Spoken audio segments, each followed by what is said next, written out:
We've got a great show still ahead for you this Sunday morning. Coming up right after the break, we're going to meet some very special dogs who are trained to save lives. They're going to show us what they can do. We're out in the 3TV garden. You're looking at Rainey, and Rainey's here with her friend Haas and some of their handlers, because as we prepare to mark the September 11th anniversary later this week, we want to tell you about a great event going on, and it features these guys, the Arizona Search Dogs. Robin's here with part of the group. Robin, these guys are trained to deploy to things like Ground Zero or hurricane zones or search zones, correct? That is correct. They're live find dogs, so when we're going into disasters like that, we're trying to go in and make the rescues, and for the people that are still alive, trying to bring them home to their families. Yeah, important work, and they're trained right here. Yes, right down Phoenix at our Special Ops Training Academy for Phoenix Fire. And they don't mind waking up early, so we're going to put them to work a little bit. Adam, what can they do? What are you going to have Haas do? This is just some basic things, some agility and a little short find. Okay. Kind of just an idea of what they can do out here in the garden. Okay, let's send them up. Haas. Yep. So how old is Haas? He's 7. Ready to work? Oh, man. So that's some of the things he can do. You may have to have him climb up into a ladder to get to a certain area. And not something he minds doing at all. So how much training goes into this? How long have you been working with Haas? Since he was a puppy? Do you have to start early? There he's going to go over there and find somebody. But when they find somebody, they're going to bark like that. And they get a toy.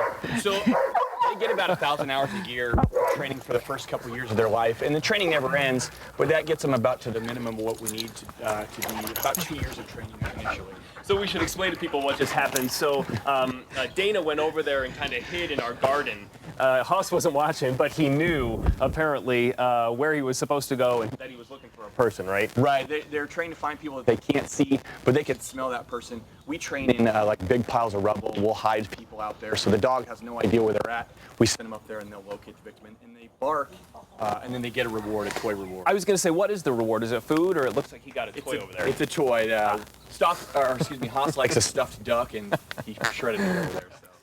So he's 7. How young can the dogs be to actually start working? How young can you deploy a dog? Well, we get them when they're 7 weeks old, puppies, and they start then. It takes about 2 years of training to get them to where they need to be, the minimum.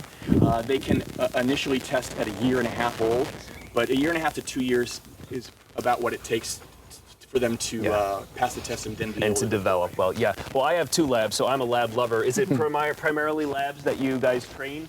In the city of Phoenix, we only use labs. Across the country, labs are mostly used, but there are other breeds out there, golden retrievers and Australian shepherds, some different breeds like that. Yeah, and Rainey's a little bit jealous here that she didn't get any action. Yeah. Robin, so tell us what's going on this week at Half Moon. Well, Half Moon is one of our biggest sponsors, and they're putting on an event called Brews, and Brawn, and the firefighters are getting together, and we're going to be your service for the night. So they have a couple different seatings, and reservations are required, and it's $10 just to reserve your spot, reserve your firefighter, but then you get it. Okay. And it's just an event to help raise money for the dogs. 20% of all the proceeds go right to us, and all the tips. So that's this Wednesday at Half Moon, and people can go to the website to find out more information.